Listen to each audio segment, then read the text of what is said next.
I seek refuge in Allah from Shaitan the accursed. In the name of Allah, the most beneficent, the most merciful. Today in this video, I will be exposing the so-called sect of Naqshabandism and its seniors and leaders, i.e. Shaykh Nazim, Shaykh Kabani, and etc. We see that many sects have, arisen within Islam, but as of course by the hadith indicated, the Prophet ﷺ said, the Prophet peace and blessings be upon him said, there will be 73 sects, 72 of them will lead to the hellfire, only one will be saved. As we know, there are many sects within Sufism, and we know Sufism brings along a lot of elements of religious innovation, i.e. bid'ah and shirk, association with God. So in this video we will be exposing and dismantling the so-called sect of Naqshabandism and its senior and its leaders. So first of all, we go to Naqshabandi.org, their main website, and we see what they have to say about awliya, i.e. sheikhs. So it says, the son you are carrying has no veils on his heart. He will be able to see events that have passed or that are coming. He is one of those who can read the unseen knowledge from the preserved tablets directly. So this is a massive claim made by the Naqshbandis, that he will be able, so i.e. the awliya, will be able to read the unseen knowledge from the preserved tablets directly. So they have knowledge of the unseen.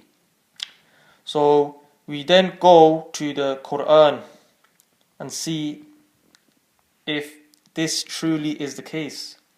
It says in chapter 27 verse 65, Allah the Most High says, none in the heavens and the earth knows the unseen, the ghaib, except Allah, nor can they perceive when they shall be resurrected. So this is one of the main Naqshbandi claims, absolutely refuted from Allah the Most High. Now we go to its former leader, who is now no longer living. However, his teachings have spread a lot, and he has many followers who follow him blindly. And that is Shaykh Nazim al-Haqqani. So we go to his book Mercy Oceans, page 45 to page 47. It says, you must follow us without judging or objecting. As far as the actions of your Shaykh are concerned, do not try to weigh and evaluate them with your mind, even if you be Prophet Moses. So he's basically saying that we should follow him blindly and we should not object. This is even if it opposes the Quran and the Sunnah. We go to his book Mercy Oceans, page 6. It says, the orders of the Supreme Shaykh are the orders of Allah, and his will is equivalent of Allah's will. This is absolute kufr and hereticism. We see in the Al-Quran, Allah the Most High says in chapter 81, verse 29, you only will, i.e. mankind only wills that which Allah willed for them. We also see in his book Mercy Oceans, page 13, the creation is eternal without a beginning. So he expands and he says, Allah is a king, and Allah was ready without beginning, and his servants also were ready without beginning. So he's made a claim that God's creation is eternal.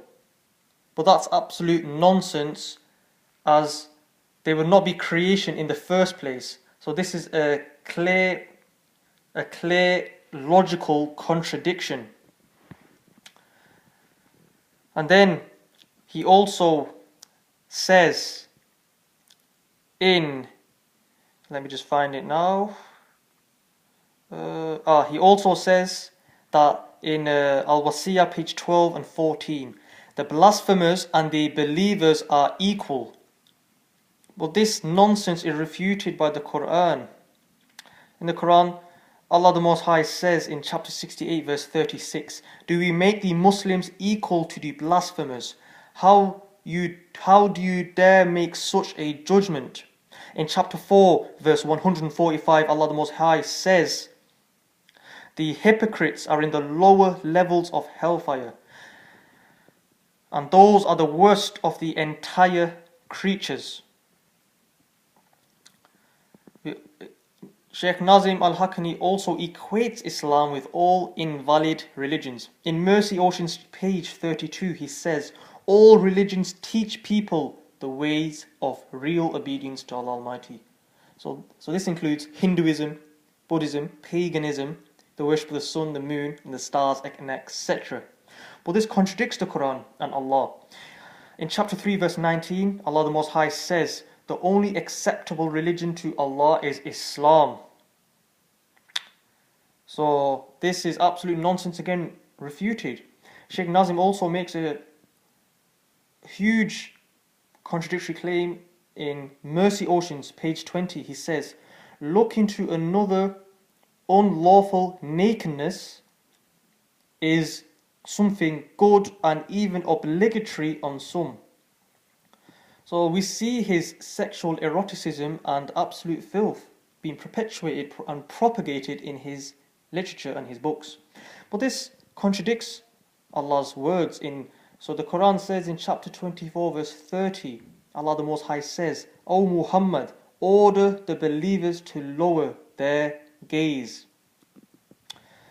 Shaykh Nazim also says in the Mercy Oceans, page 70 to 71, prayers are not obligatory on the wives, and claims that women must only say daily the 3 times Shahada. But this contradicts the Quran, as Allah ordered the Salah, the prayer, among men and women, and made it obligatory upon them. And it contradicts the Quran when it says, "Perform the prayers."